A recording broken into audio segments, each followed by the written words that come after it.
Chapter 8. Into the Water. The water came like a fist into my mouth and nose.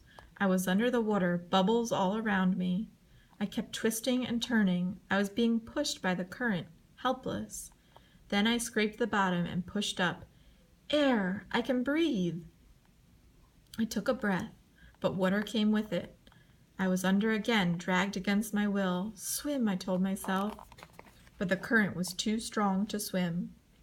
I kept my hands out in front of me. So long as I don't get hit by a rock, I said to myself. And then I hit a rock, head first. I was gone.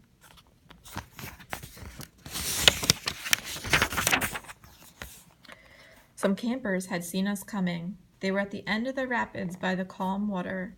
They saw our canoe coming down the rapids, and they thought we were crazy. But when our canoe turned over, it was the campers who saved us. They came into the water and grabbed me and Timmy. Then they pulled my dad from the water. In a few minutes, we were all on shore. We were wet and hurt, but alive. The campers had a satellite phone. They called for help, and a float plane came in pretty quickly. By then, my brother, my father, and I were all wrapped in blankets.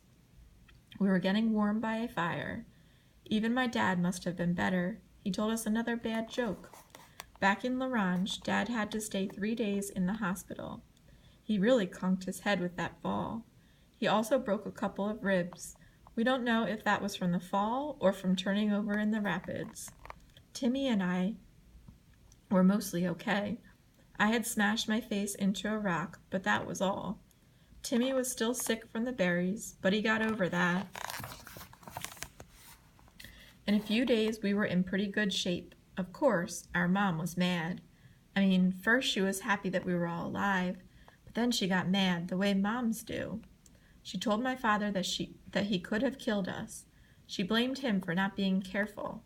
She said that there'd be no more canoe trips unless she came along. Great, I groaned. But we did shoot the Bus Cruncher Rapids, Mom, Timmy told her. Almost, she replied.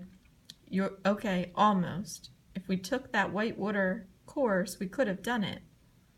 My mom just looked at him. She knew what was coming. Timmy gave her his big grin. So next summer, instead of a canoe trip, we take a course, I finished for him, a whitewater course. My mom sighed. I wasn't sure if that was a yes or a no, but Dad said he'd talk to her. Maybe, just maybe.